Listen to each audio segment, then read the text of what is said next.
Welcome to My Morning Cup, a podcast produced by Costa Media Advisors and brought to you by the generous support of the Tennessee Valley Authority. To learn more about TVA's impact on our community, follow TVA on Instagram at TVA and on Twitter X at TVA News. My Morning Cup, where we have interesting conversations with genuine people. I'm Mike Costa, your host.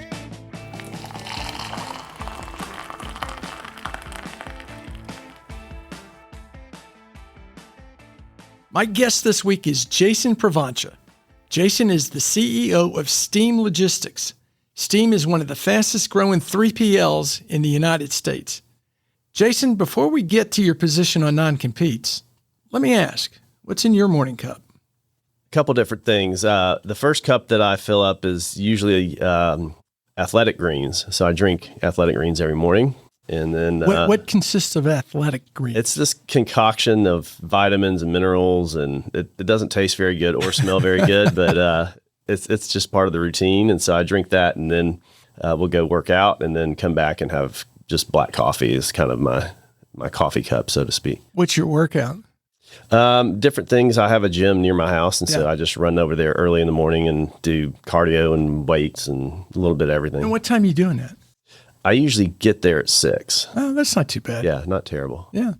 Well, I'm so glad you're here. As we were talking about earlier, it took a little while for us to connect, but you're a busy man, and your company has been one of those that Chattanooga likes to point to and say, look what's happening here in Chattanooga. But your story really starts in Memphis, where I grew up. So tell us a little bit about your early days. I know you were born in Memphis, but you moved around a lot too. Yeah, my dad was an FBI agent and spent 33 years in the FBI. And so our family went from Tampa, where my brother was born, to Memphis, where I was born, to then New Jersey. He worked in New York, but we lived in New Jersey. Then West Virginia, of all places, where I grew up through elementary school. And then we moved to Knoxville. And then ultimately his last job in the FBI was here in Chattanooga. And so I actually followed him here for college after a couple of years in Knoxville. So is it just you and your brother? Yeah. He's 7 years older than me. So we were almost, I'm almost like an only child. Yeah. I mean, he was out of the house by the time I was, 11 or so. And, but we're still very close. He lives in Knoxville, and the older we've gotten, the more close we've gotten because, once you're past 40, you're the same age. It doesn't matter. Well, as someone who's looking at 63, thank you. Yeah, I hear you. I'll hang on to 40. So what's it like growing up with a dad who's an FBI agent? I mean, it's almost like a weekly TV drama. Yeah, it seemed normal to me because it's the way I grew up. But I know my friends were always really inquisitive about it. And now that, with some distance and now that he's been out for a long time, you start to think back about things that maybe weren't quite as normal as you thought. And, there was a period when I moved to Knoxville. The condition on that transfer was he had to work undercover for a period of time, a couple of years. And so the first 2 years of when I moved to Knoxville, I had to tell all my friends that he did something completely different. And the only person that knew the truth was like one person, like the headmaster of my school. I think it had some insight into it. But other than that, we just had to tell everybody kind of a fib. How old were you at this time? Let's see, we moved there when I was about 14. Yeah. So from 14 to 16, I had this like side story of how hard was that? Well, I think he put the fear of God into me that if I told, we were all in danger. So it wasn't, once I understood the gravity of the situation, I just kept it under lock and key. Yeah. Wow.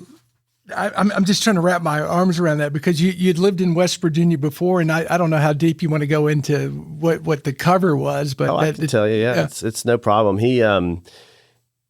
We left West Virginia because, not completely, but in part because he had just arrested the mayor of the city we lived in on, I think it was drugs and fraud or something like that. But after that, it was kind of like, okay, well, this chapter is probably done, and let's think about something else. And so when we went to Knoxville, his, I guess, case that he developed and worked on it really started as a large car theft chop shop organization that bled into a lot of bribery amongst mostly like rural county sheriffs. Mm-hmm.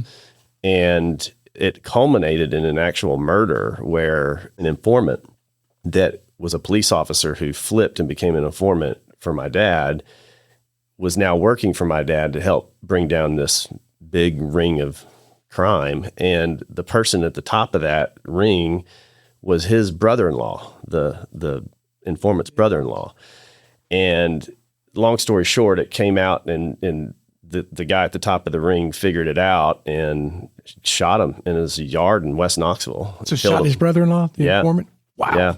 Wow. And so it really kind of became this big thing. Yeah. And I remember even going to the trial in high school and getting to sit in and listen to some of that. It's got to be fascinating. Yeah. A little unnerving, too, because it's so close to your family. It was.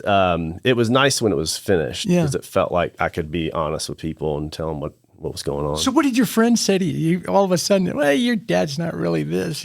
Oh, they couldn't believe it. And then, as a result of being able to actually be honest about things, Yeah. my dad and I, he would take my friends and I over to like the gun range and we would get to shoot fully automatic weapons and play with night vision goggles. So once it was out in the open, everybody thought it was pretty interesting. And, we just kind of leaned into it at that point. Yeah. What an interesting career. So you had no desire to follow the law enforcement career? For a period of time, I did. Yeah. And ultimately decided to go in a different direction. But it is a bit of a family business. I have an uncle that was an FBI agent and a cousin who was an FBI agent. Oh, wow. So my brother and I are, neither of us went that path. Yeah. And you said that majority of your time growing up was in West Virginia, but you moved to Knoxville at 14, which is obviously a formative years. Yep. And when you start to work odd jobs and things like that. So were you working summer jobs and how were you staying busy? Yeah, I think in the early days I was mowing grass like a lot of kids do. Yeah. And then when I turned 15 or 16, I got 2 jobs at the same time. I worked at a summer pool where I did that every summer for a number of years. Not much of a job. I mean, you're going to be there at the pool anyways. You might as well get paid for it. That was my mindset. So, and then I worked in a restaurant. And so I was a dishwasher in a restaurant. It was my first real job. And Which restaurant? It was Aubrey's. Uh-huh. So they had just opened one in Farragut where I lived. Mm-hmm. And so, a bunch of my friends and I all went and got jobs there. And then I worked as a dishwasher and as a kind of a prep cook. And then all through college, I waited tables and bartended. So that was kind of my side job all through school. You could work relatively short hours and make decent money. And so that's why I did it. Do you like to cook now? I do. Yeah. I actually have this weird thing that one of these days I have this desire that I might just go to culinary school. Yeah. Just for fun, not because I want to use it. Yeah. Because I do like to cook a lot. My wife and I do that together quite a bit. And but it was probably fed by those restaurant jobs. Because when I was in college, I worked at little nicer places. Like back then, the Back End Cafe was sort of one of the nicer, and I guess it still is. I haven't been there in a long time. But back then, it was kind of the restaurant, 25 years ago. The date place. Yeah. And so I worked there and I learned a ton about food. My roommate was one of the chefs there. And so you got to learn a lot that way. When I first met this morning, I told you we have a lot in common. Grew up in Memphis. My restaurant career started on the dishwasher, line cooking, and still cook today. Matter of fact, 38 years of marriage, I think I've cooked 90% of the meals in the house. Yeah. Yeah. I mean, I do, like on the weekends, I tend to cook most of the meals, and my wife will, pick it up during the week more. But yeah, we love doing that. But yeah, restaurants, you learn a lot. And I still use the things that I learned there, just how to service people, how to sell. I mean, those are things that I think young people could really benefit from working in a restaurant. It's a great camaraderie too. It's very much a team sport. Yep. You really can't freelance in any of those positions. That's right. Yeah. So you're growing up, you're working in restaurants, you're doing the odd jobs. Any sports interests?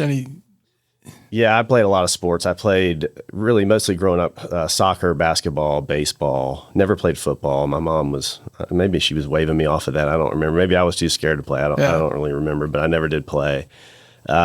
Basketball was ultimately the sport that I stuck with the longest and played all the way through high school. So. And growing up in Knoxville, I went to school and went to college in Knoxville, but came from Memphis. I always looked at people who lived in Knoxville, like my nephew, who he went to Tennessee, but I could see the desire to get out of there. Did you go to the university? I didn't. I didn't have a lot of direction for college. My parents were very hands-off, maybe too hands-off. And I thought I might go play basketball somewhere. And so I had taken a couple of trips to small colleges, including Covenant here. So I went and visited Covenant, and I went and visited Cumberland University in Lebanon. Had a letter from Carson Newman, never actually took a visit there. But anyways, I went to these things thinking, okay, maybe I can kind of parlay these opportunities into playing basketball and going to college. And really, they really just didn't pan out. And I was not prepared enough to get out in front of that early. And so all of a sudden, it's like the summer after graduation, I have not made a decision.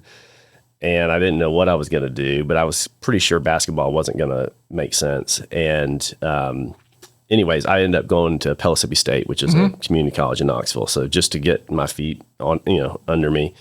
And then I stayed there a couple of years before ultimately transferring to UT Chattanooga. But that's such a great track, and particularly now that the state has your first 2 years free, that so many kids who don't know what they want to do can come out and get a lot of those prerequisites. That's right. Knocked out and then figure out where you want to go. Yeah, absolutely. What was your interest at that time in terms of academically?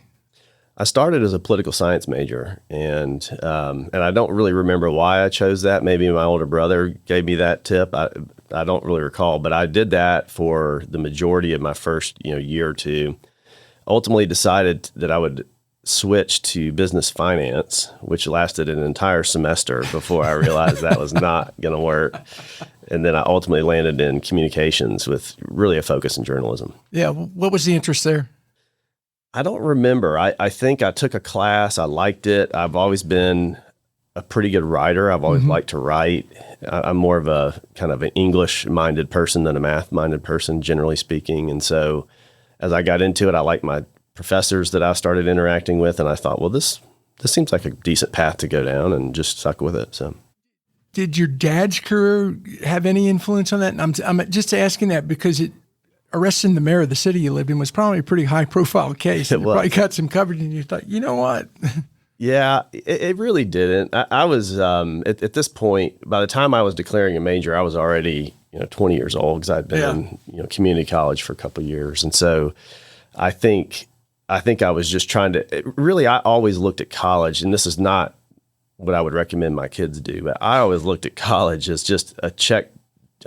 Box to check so I can go get a good job. I mean, I just wanted to work more than anything.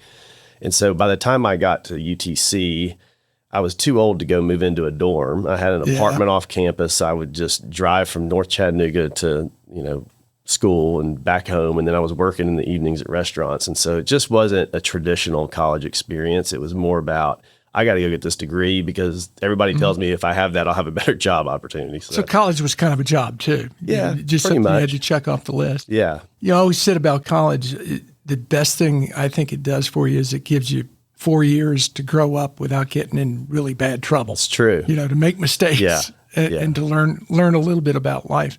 Why'd you choose UTC? Had you been to Chattanooga? I moved here sight unseen. It was kind of a weird deal. My dad had taken his last FBI job here in Chattanooga, and I had been in Knoxville at that point for 7-8 years, and knew I didn't really want to go to UT. I just felt like it was so big. I'm a huge Vols fan, so it's odd that I didn't want to go there, but I just wanted something a little bit different. And I was ready to have a change and kind of get out of Knoxville. So I felt like hour and a half down the road and, we'll try this. But I had never even really been to Chattanooga. I just literally, came down and made kind of a snap decision. So you come here sight unseen in colleges. I've got to get this. When did you start to get a feel that this might be a place for you? Probably towards the end of my college. So my wife and I met my last semester, and she's 3 years younger than me, and we graduated a semester apart. So that shows you what a serious student I was. I was a 5.5-year plan guy. But as we started to date and started to think about jobs after college, we were thinking that Chattanooga seemed like at that point it was starting to really kind of turn for the better. You started to see the downtown become more vibrant. What year was this? This would have been 1999. Yeah. Well, yeah. So we both were just of the mindset of, and she's from Nashville. And so we were like, okay, let's look around and see if we can find employment. And if we can, let's see how long we can stick around here. We thought maybe in the back of our heads we would end up moving eventually, but here we are. I mean, it's going on 24 years of marriage and 3 kids later. So I think we told you when we started this morning that we've done about 130 of these, and I think 128 people have said, I thought I'd be here 2 years. Yeah, and look, here I am. Yeah, it's a great place. I mean, we travel personally. I travel for business, so I feel like there's a lot of variety in terms of the things that I do every day, but this is an amazing place to come home to. That's the way I always think about it. It's when you get here, everything just kind of slows down a little bit in a great way. Yeah. My commute to the office is 20 minutes. Yeah. And that's just good living, And traffic, it could get bad, but not like it is in other cities. We complain about a 10-minute delay. Yeah. It's not like you're going to be caught somewhere. Right. I'm reminded of that every time I drive to Atlanta, it could be a lot worse. That'll cure you of anything. And now going over to Nashville will cure you of that. I know. And I've got a kid about to go to college in Nashville. That's I'm going to true. be burning that road up and sitting in traffic all the time. So. Yeah. At least it's a pretty area. Yes, it is. You graduate from UTC with a communications degree, and where does that take you?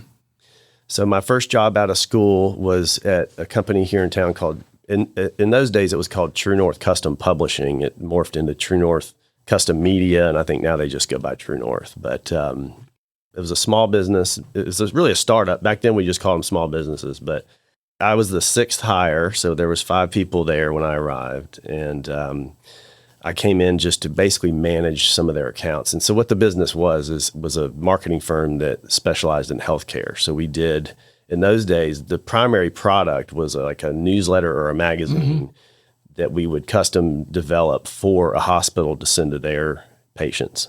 So would that be like, I think Memorial did Chicken Soup? Yeah, that was us. That was you. So we had that, I think that was our first one we had ever done. And then we had publications like that across the country eventually. And so we were doing that in, 130 markets or something like that.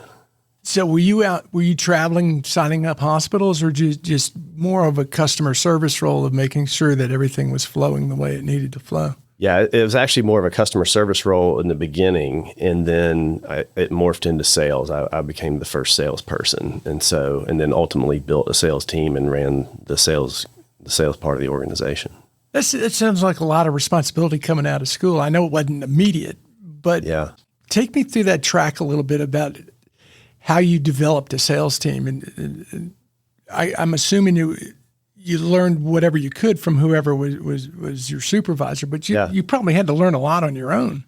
I did, but I did have a great mentor in my boss. Yeah. His name's David McDonald. He's a Chattanooga guy. You may even know him, but he started the business, and he really kind of took me under his wing early on, and I learned a ton, kind of being at his hip for ultimately 12 years. Yeah. And he was really good about just heaping responsibility on young people and just expecting them to live up to it. And we had a great young group of early employees who ultimately became the leadership of that business.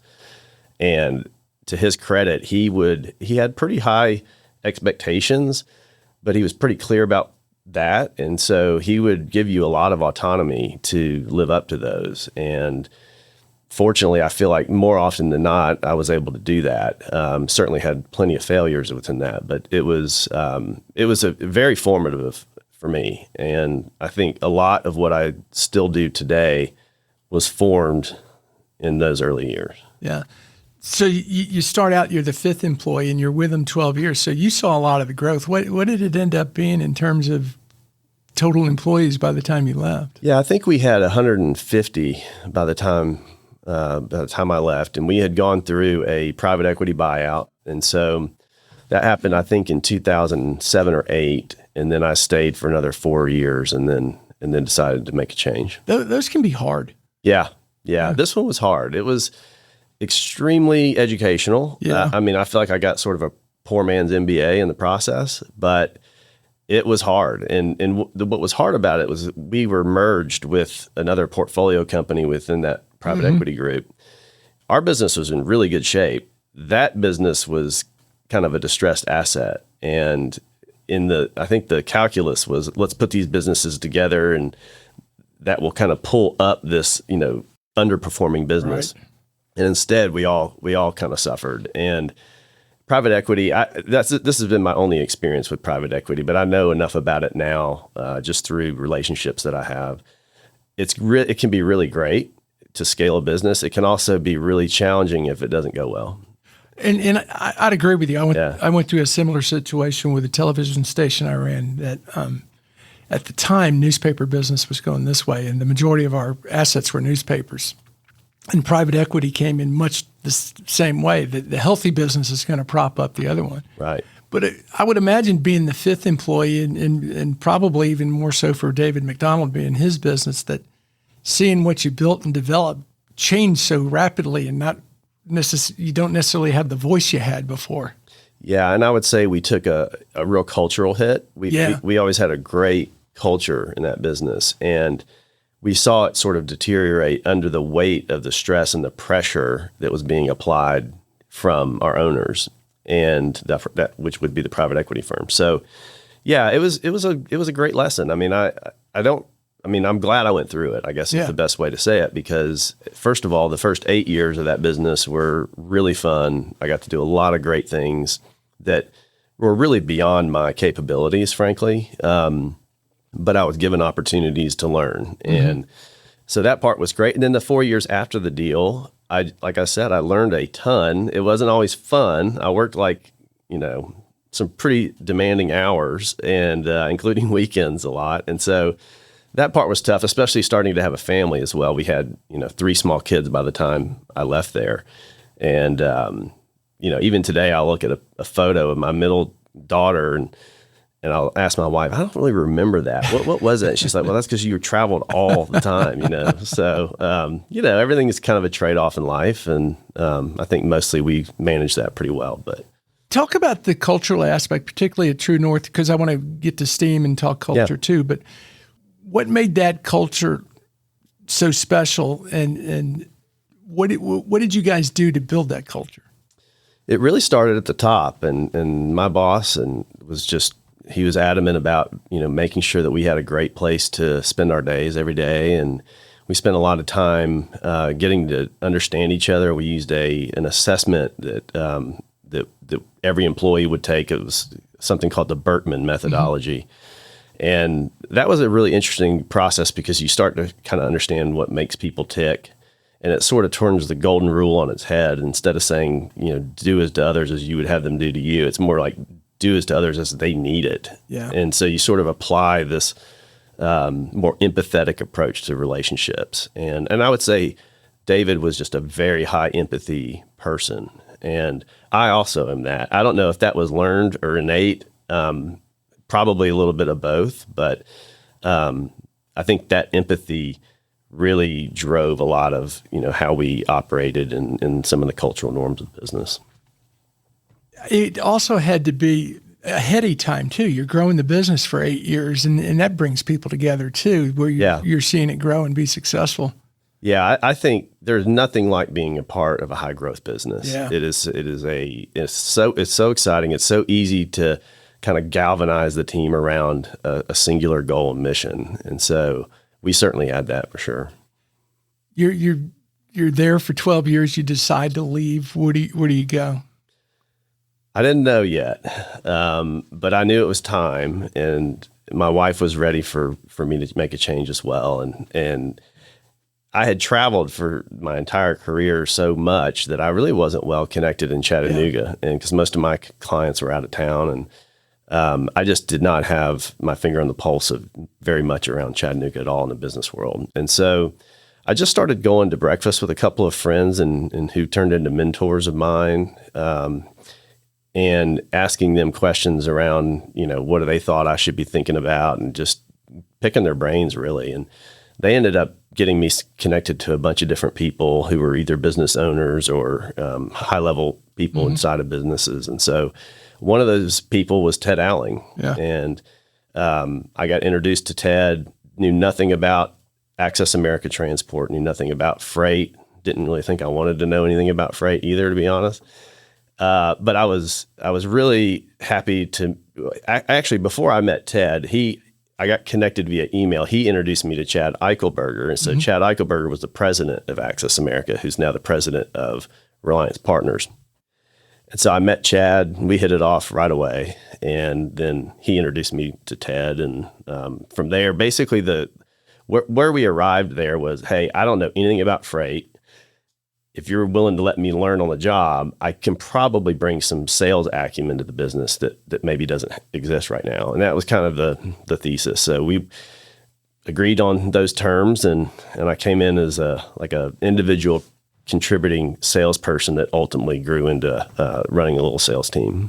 Go back if you can and talk a little bit about all the travel you did and how you felt disconnected from the community to where when you left True North, you're going, I don't really know anyone around here, because I think that's common for a lot of people who get on that airplane on Monday and get off on Friday, and you're basically spending your weekends here. Yeah.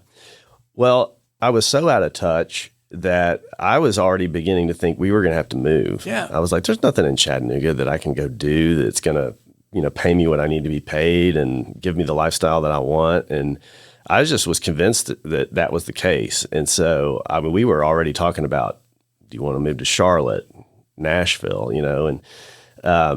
and luckily we didn't get too far down that path before I started making some of those connections. And because we didn't want to leave, we wanted to stay in Chattanooga. Yeah, because you're going to look at those larger cities as there's more opportunity here. Right. You probably just weren't around enough to know that there was a lot of opportunity here. So you meet Chad, and you decide to go with Access America. Yeah. Talk about the early days there. It was a lot of fun because when you're in the same business for 12 years, you pretty much know that business top to bottom. And in some ways you kind of stop learning a little bit. And so going to Access America, it was like drinking water through a fire hose for the first 6 months. I didn't know the terminology. I didn't understand how supply chains worked. It was much deeper than I anticipated from the outside, and deep meaning not hard to understand, but just the depth of knowledge. The depth of knowledge, yeah, exactly. And so it took me about 6 months to really feel like I was capable, even though Chad made me go on a sales call like 2 weeks into my job. I didn't even know anything, and I was like, "You're really taking a risk sending me out to this thing." So, but you learn, and most people will give you a break if you're just honest about your situation. So, how many people did Access have at that time? I mean, was it at its? I caught it like towards the end. I think when I got there, it was about a $300 million business and probably about that many employees, like 300 employees. Our high water mark when we sold was about 500 million in sales and about 500 employees. Yeah, and it sold to Coyote, wasn't it? Coyote. Yep. And Coyote eventually sold to UPS. Yeah, and then UPS just sold them. Sold it back. Sold it to another company a couple months ago. So wow. Yeah. Wow.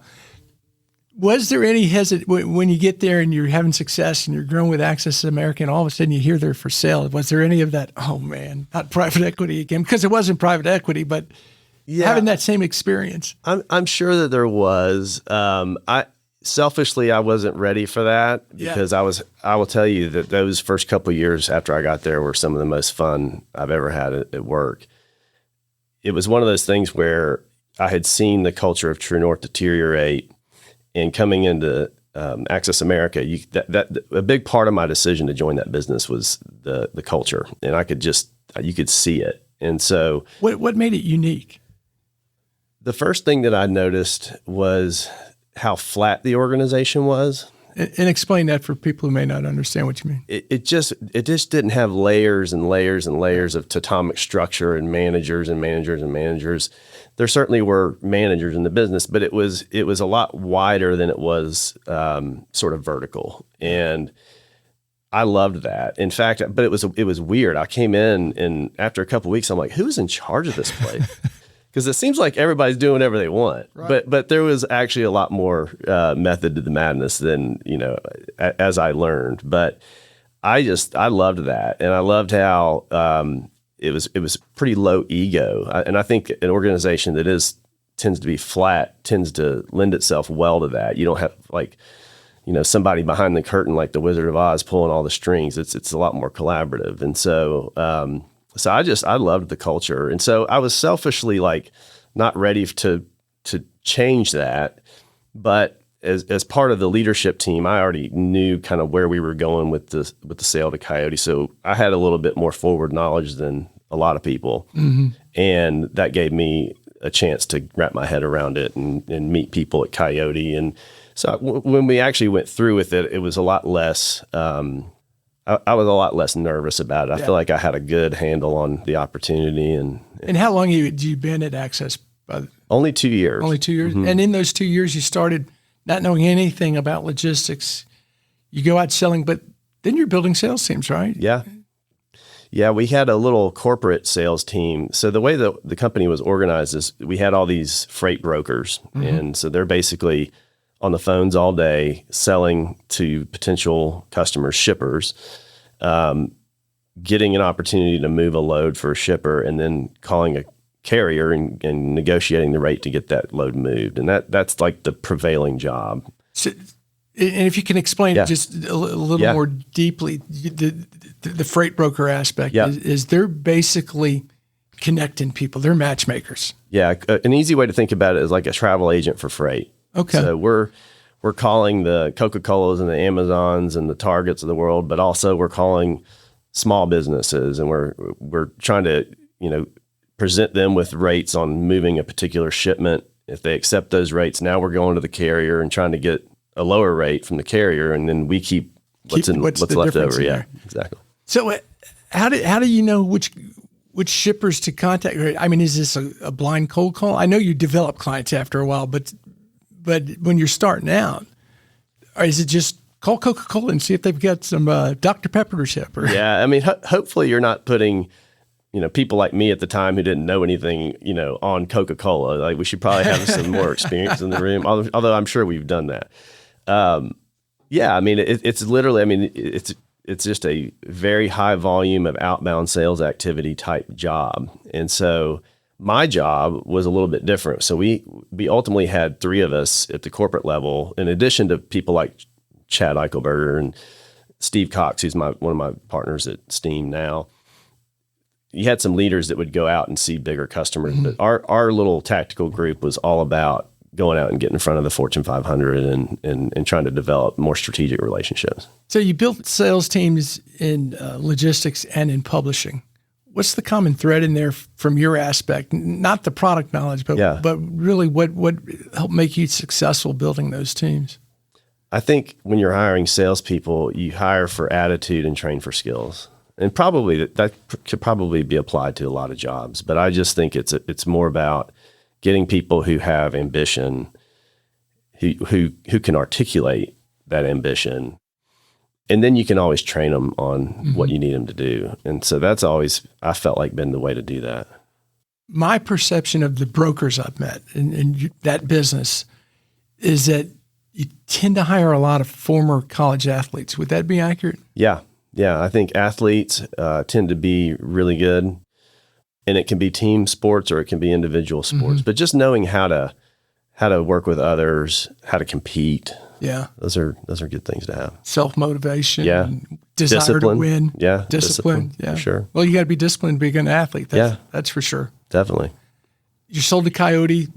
Do you stay with Coyote or what do you do next? I did. I spent a year there and really had a pretty good experience. I wasn't unhappy. I was unsatisfied probably. Mm-hmm. I had gone from a role where I had this sales team. I was pretty pivotal to the business in some ways. And when I got to Coyote, there were like 6 of me, and so it was like, I just didn't feel like enough of a job. Yeah. Ultimately. Yeah. So what did you decide to do? Well, I had a weird veer in a direction I wasn't expecting.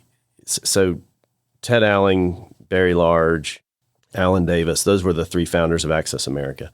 they had started Lamppost Group, which I'm sure you're familiar with, startup incubator. They were bringing in startups and letting them have office space and back office support and coaching and mentorship to get those businesses off the ground. And they would take a little equity in return.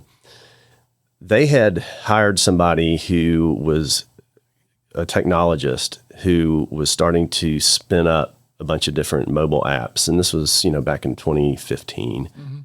And they were showing some interesting promise. And so we had a discussion that maybe I would come down and help on the business side of the house. And so we sort of set up an incubator in the incubator. We were building these little mobile apps, and the strategy was that we would spin those out, hire teams for them, and rinse and repeat. And it was a fun failed experiment, is the way I think about it. We had some modest success in a couple of categories, but it just never quite lived up to its promise. And the co-founder and I struggled to get on the same page, and ultimately it was like, okay, let's just call this what it is. It was a fun experiment. Well, it's important to be able to recognize that too. Rather than continuing trying to put a square peg in a round hole. Yeah. You go, you know what, maybe this isn't the right path for it. Yep. Talk a little bit more about Lamppost Group, just from a little bit on the culture, but that was a heady time to be there. Wasn't that when Bellhop was coming through and all, and some of the other companies? And it was a lot of fun. That was and one of the reasons I'm excited about what is going on at Brickyard, which you might be familiar with. They've kind of picked up the baton there, and we need to keep that startup scene going, and we need to make it be a vibrant opportunity here in Chattanooga. We had Cam on maybe about a year ago, right? Cam Doody, and he's so passionate about it. And he also came and spoke to Rotary, and he made a great point of, we think we're in our heydays of entrepreneurship here, but really there's so much more we can do, and did a good job of showing why Brickyard does what they do. Yeah. I'm really excited about where they're going.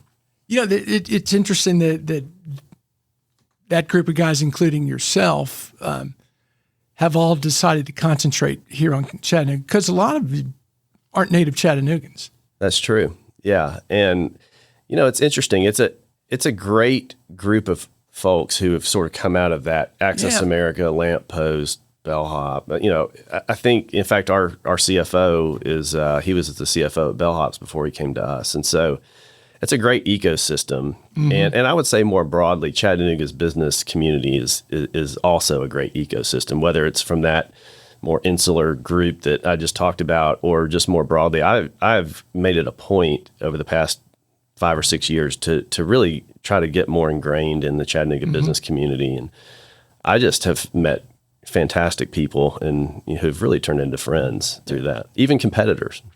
Yeah, the Lamppost Group and that whole community, it's almost like an NFL coaching tree. It is.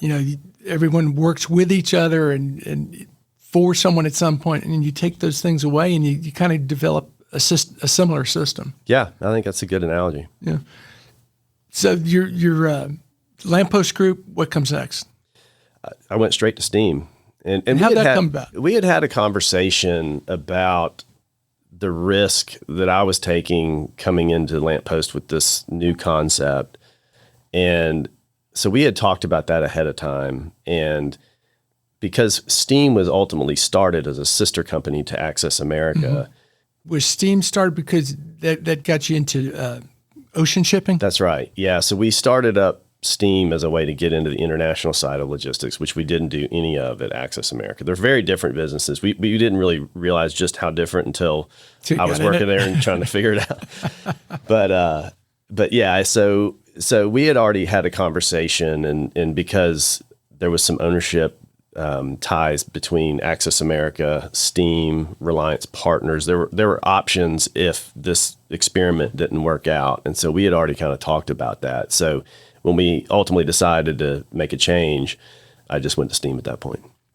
What were the big differences between the domestic shipping that Access America was doing, and then you get into Steam, and what was the holy crap, this is really different than what we thought. It felt like a different industry in some ways. It was that different. In fact, it was some of the things that made us successful at Access America actually hurt us at Steam. So a good example would be how we prospect and land new customers. So on the domestic side, you don't have to be all that discerning about who you do business with, because it's very simple. If somebody has a shipment and they're trying to get it from Chicago to Atlanta, you call a trucker, you get the trucker on it, the move happens over a day and it's done. On the international side, there's so much more setup. You're working with multiple vendors. We have these agent partners overseas who are helping us on that side of the equation, like if it's an import, for example. And it's just a lot of work. And so if you more lead time, more structure. I mean, we're getting powers of attorney signed by customers because we have to take control of these goods. And it's a bigger, more complicated set of moves. And so if you think about all of that, then if you're prospecting a customer and you spend 2 months trying to get them to let you have a opportunity to service them, and then you find out they only ship 10 times a year, you're spinning your wheels for very little. Whereas on the domestic side, who cares if they ship 10 times a year? You'll take it because it's easy and you can knock it out in a half an hour. Yeah. And so it just forced us to kind of think a little differently and more strategically about how we went about doing things. And it was just literally just trial and error. And sometimes, we were making the same mistakes more than once. But I think going over to Asia was kind of a big eye-opening moment. The first time we went over there and started meeting with our partners over there and just really digging below the surface on how to better execute this kind of move, that was kind of one of those inflection moments, I think. Is business done differently somewhere like Asia than here? And what I'm asking is, what surprised you in doing business? Were there requirements that you thought, man, I didn't realize it would go like that?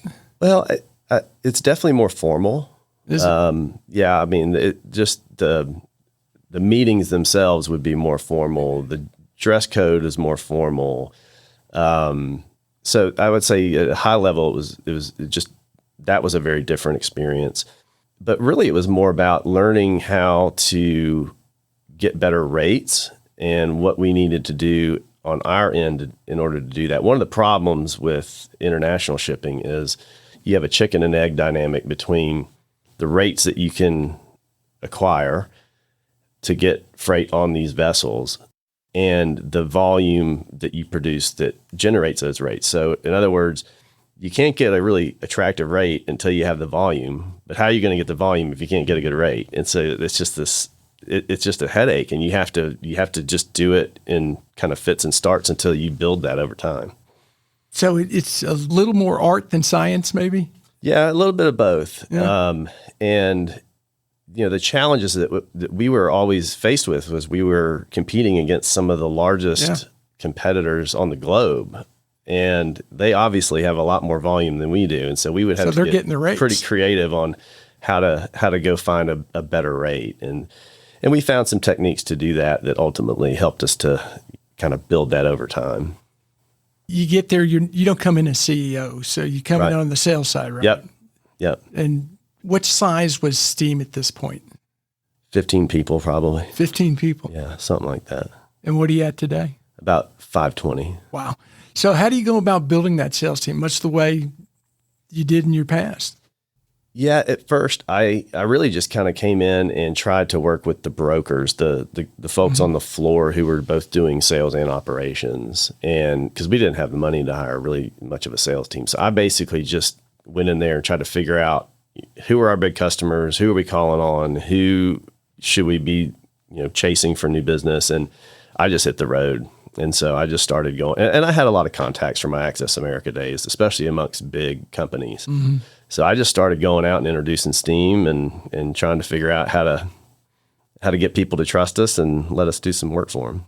Any secret or trick to doing that someone listening who's experiencing the same thing, what's the best piece of advice you could give them? I think I've always been pretty good at being efficient on the road. Mm-hmm. So, I mean, I'm setting up 4 to 6 meetings a day, And and I'm catching the 5 a.m. flight out of Chattanooga, and so I can have a meeting in Dallas by 10. Yeah. So just trying to be efficient and not flying in the middle of the day. You kill half the day, and being willing to fly home late at night so you can maximize the day. I mean, those types of things. But that takes a lot of planning. And so I've never been a fan of winging it. I think preparation and thoughtfulness before you engage in something is smart. Is that something you pick up from your parents, you think? Yeah, maybe so. I think probably more so my first boss, David. Yeah. I think he's a planner, and he wanted things neat and tidy. And I think that's the way I was sort of raised in the business world. Well, and that's funny how that sticks with you from whoever gives you that first mentoring. Yeah. Is that's the system that works. So you buy into that system. It's obviously effective for you. Yeah. And I'm probably a little OCD too. My wife would say that anyway. When do you become CEO? I think it was only about 6 months after I got there. And it's kind of a funny way that came about. So Steve Cox, who is our president at Steam now, he was the CEO. And he and I worked together at Access America. He ran the Minneapolis branch office for Access America, which most people don't know. That was half the business in terms of revenue. Really? And what they had that was so... Well, Steve is kind of a force of nature, and he started that office with one other person and grew it to 150, 200 people with $250 million in revenue. So it exploded, but it was just all organic growth, and wasn't one big account. No, not at all. And they would get some big accounts that would be kind of an assist from corporate and that kind of thing, but they basically built that out themselves. And so when we sold to Coyote, he knew he didn't want to work for Coyote, and so at that time we basically kind of snuck him out the back door before the deal closed and just said, go to Steam. They need some help over there. And so that's what he did. He thought he was coming into a situation where Steam was already pretty well run, good processes. His mindset was, all I got to do is just go sell into this system. Yeah. And the system wasn't quite ready for that either. Still had to build the system. Yeah, there was a lot to do. And so when I came over after about 6 months, it was really kind of like a division of labor. He wants to focus on the inside of the business, and he wanted me to go focus on the outside of the business. And so the titles seemed to match up a little bit better that way. So that's kind of how it happened. Was that intimidating for you to be named CEO at that point? Yes and no. I felt I could do it. Yeah.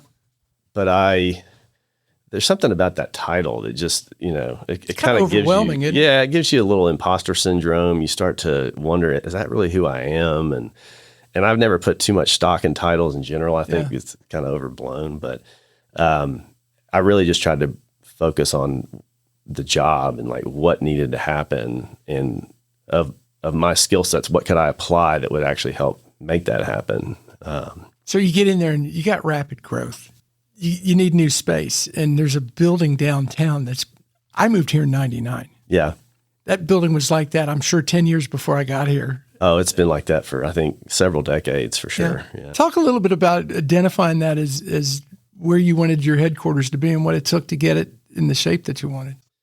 So Todd Phillips is a friend of mine. Todd is one of the principals at Noon Management, a real estate development firm, among other things.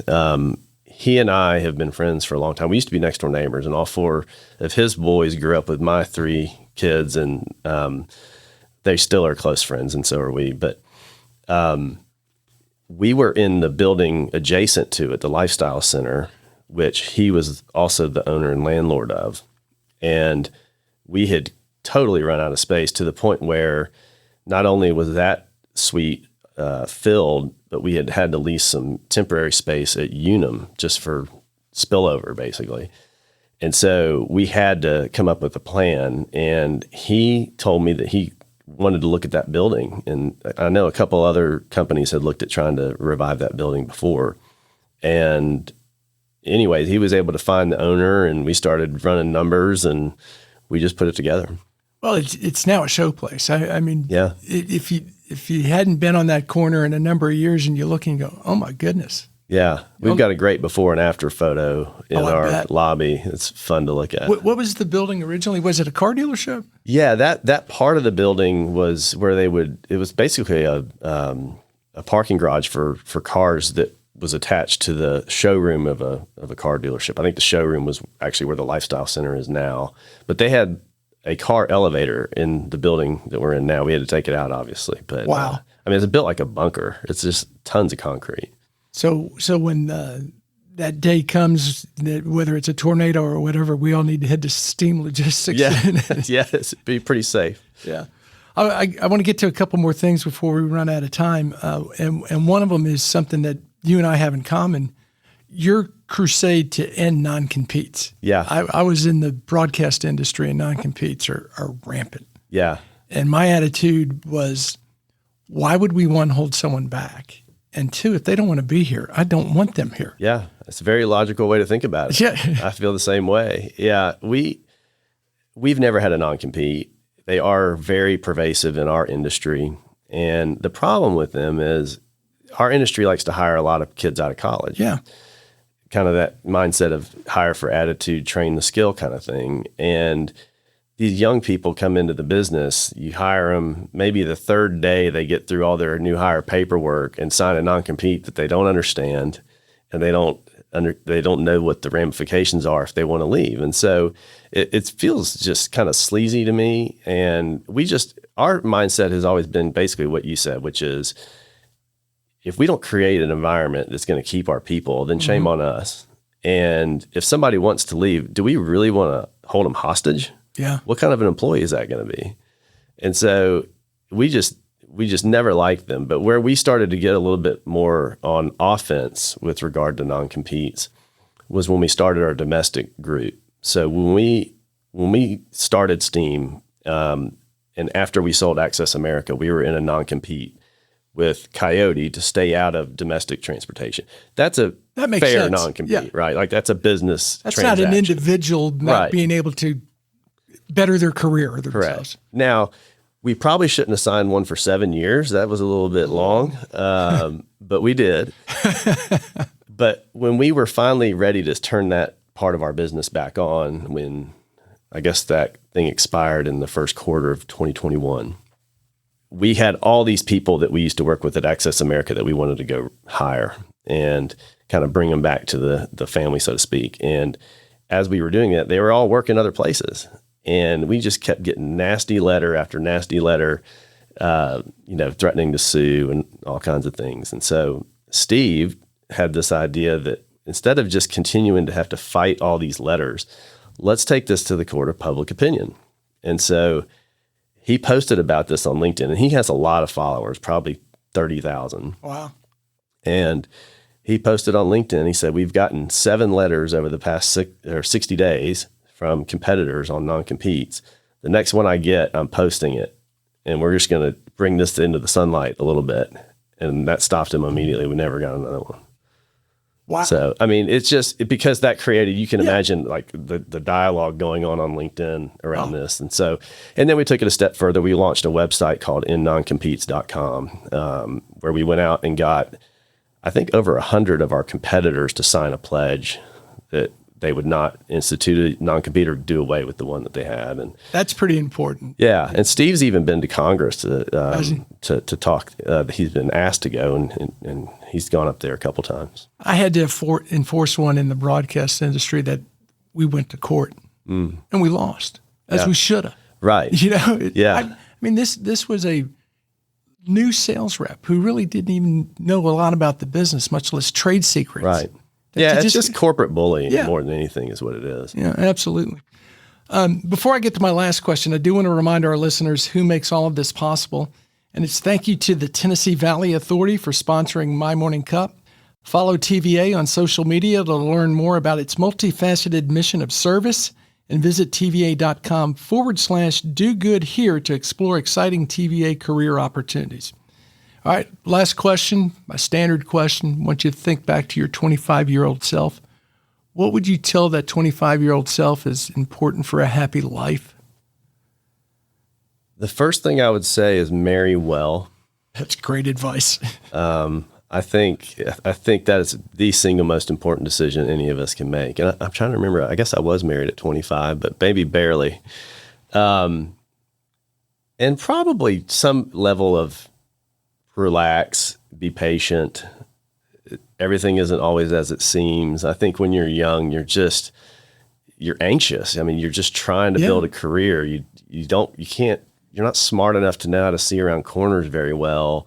You're just out there trying to figure it out. But I always had this feeling of sort of not desperation, but almost where it's I got to figure out how to put this together. And I had this ambition. I didn't really know how to make it work for me very well. And so I would there's something along those lines, like just relax, breathe a little bit. This is a long marathon, not a sprint. Yeah. And that's so true, because at that age, everything's a milepost. Yeah. I got to get here. I got to get here. I got to get here. And the reality is if you can relax a little bit and understand that things are going to be okay. Yes. I think if I do anything now that I didn't do back then, to your point, it was always this mindset of, if I can just do this, then I can do that. Exactly.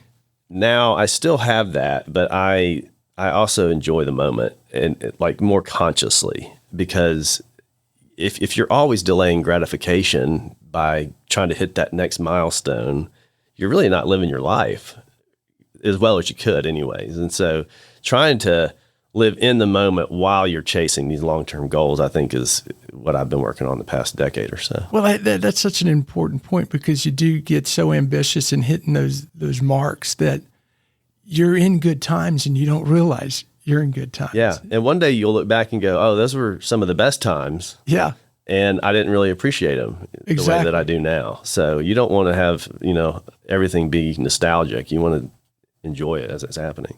Well, that's a great point. I'm really glad we were finally able to connect and get you in, tell a little bit about your story. Yeah, thank you. I really enjoyed being here and appreciate your patience in working out the schedule. Well, thank you, Jason. It's good to see you.